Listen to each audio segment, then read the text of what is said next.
Alright, so today I'm going to be showing you how to make your very own bat house, just like this one here, which you can go put up in a tree, on a post, or even on your house to go help the bat populations in your local area. And these habitats will help provide areas where your bats can go and sleep, since bats are nocturnal during the day, and hide from their predators so that they're safe. So let's get building. Alright, so for this project you are going to need a 1/2-inch sheet of plywood cut into a 3-foot by 2-foot section, a 1/2 foot by 2-foot section, a 4-inch by 2-foot section, and then a 2-foot by 2-foot section. And then you're also going to need a 1-inch by 2-inch board cut into a 30.5-inch section, another 30.5-inch section, and then one 21-inch section. And then you are also going to need a roll of wildlife mesh netting, which has already been stapled to the 3-foot by 2-foot section of plywood, a whole bunch of 1 1/4-inch exterior screws, a can of matte brown spray paint, and a T-bracket. And then in terms of tools, all you are going to need is a drill with a Phillips head bit and a heavy-duty stapler.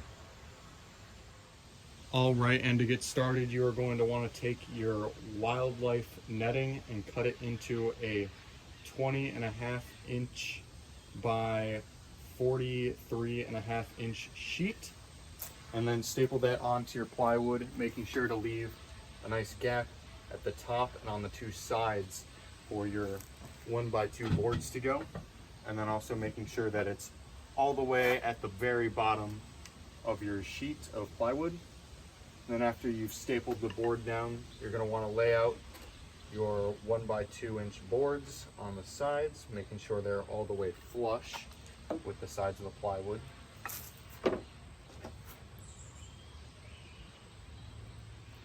Like so. Make sure they're all flat and even on the edge, so you have nice flat edges and nothing's hanging over.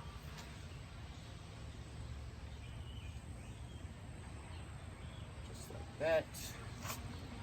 Double check it, make sure it's on there, because you don't want to have a weird edge where it's sticking over. And then you're going to want to take your 2-foot by 2-foot sheet of plywood, and you're going to want to lay that right down on top, just like that. Make sure you got a nice side of the piece of wood. See how this side has some cracks in it? You're going to want to make sure that's pointed down. That way you have a nice pretty looking surface out front. You're also going to want to take your other sections, just make sure the grain of the wood's going the same way. That way it'll look nice for you when you're done. And then once you've done that, go ahead and make sure all your edges are lining up still. Readjust if you need. Alright, so once you have everything lined up and even how you want it, you can go ahead and take some of your screws and just start screwing on the front of your plywood onto the back piece. Starting with the corners. Make sure you're nice in the middle of the corner, in between the 1x2 that's underneath. That way you don't split it.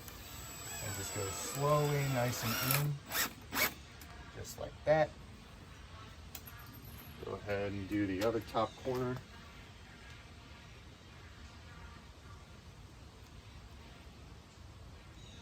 Just like so.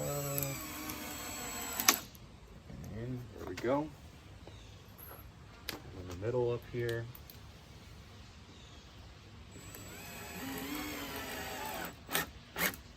Go. Make sure they're nice and flush. And go ahead and do the bottom corners.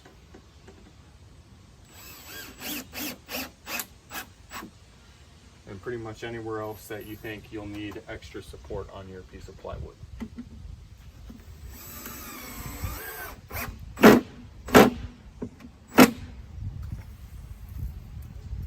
Alright, so once you have that screwed on, Gonna want to go ahead and make sure everything's together, because your bottom sheet might not be screwed all the way on, because those are 1 1/4 inch screws, so they should just be going through the top layer and those 1x2s. So once you flip it over, make sure everything's lined up. Should stay pretty together for the most part. You can go ahead and screw in from the underside, just right on in. Don't need as many on the back. And right on in. And then in the top here, you're going to want to make sure it is off center, because you're going to have to put a T-bracket at the top here. So either put one off center or don't put one in at all. I'm just going to leave it as is. And also be mindful of where your other screws are in this board, because you don't want to hit those and not be able to get the screw in. Now we come over to this side and put our last screw in, just like that. All right, so once you've put all your screws in on this front side and back piece of plywood, you're going to want to go ahead and take your 1/2 foot by 2 foot section of plywood. Figure out which side's pretty nice. I'm going to pick this side, because as you can see, there's a little knot of wood that had fallen out here. I just think this side looks a little bit better. This side's got some imperfections, so I'm going to face that up here. Go ahead and just line that up flush with the bottom of your 1x2, just like we did before, leaving a nice little gap, about a centimeter gap in between the 2 sheets that'll allow some ventilation to get in there for the bats. Go ahead, take just 4 screws this time and screw that piece on in there. As you can see, it's moving a little bit, so you might have to, screw that first one in and then switch over, go on this side so it's not sliding all over the place.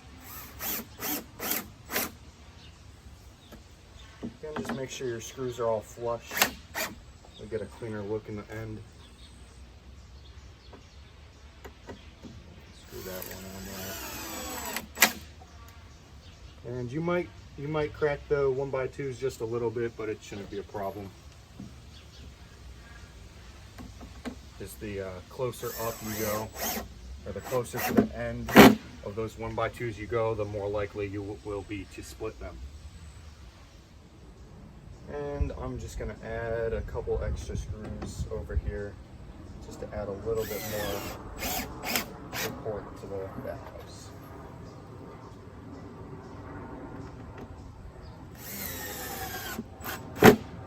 Okay.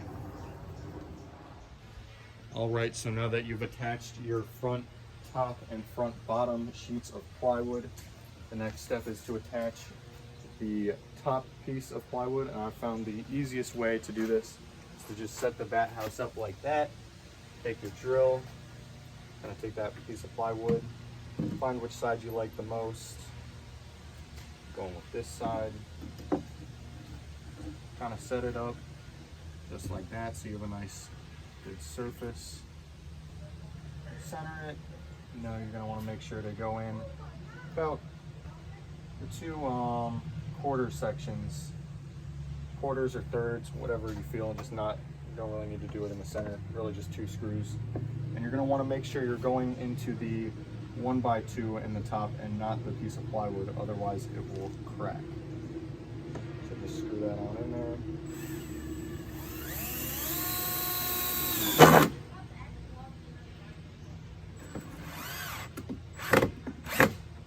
And you might have to put it in almost all the way and then go do the other one, so that way it's not spinning while you try to put them in.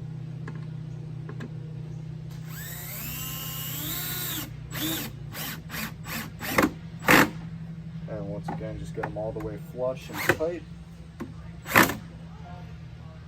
And then you're done with all your woodwork right there. And the last step you need to do before painting let's go ahead and attach your T-bracket. And you're going to want to go ahead and make sure the more clean side is facing out. You'll see the label there. That's what side you want faced out. Make sure it's about in the middle, and you're going to need 3 screws for that. Just put them right on in. You can lower it down a little bit, that way it doesn't split the plywood. Just right on in the center. It's pretty centered to me. Just screw it on in. 1 screw. And we'll do the other 2 just to keep it sturdy.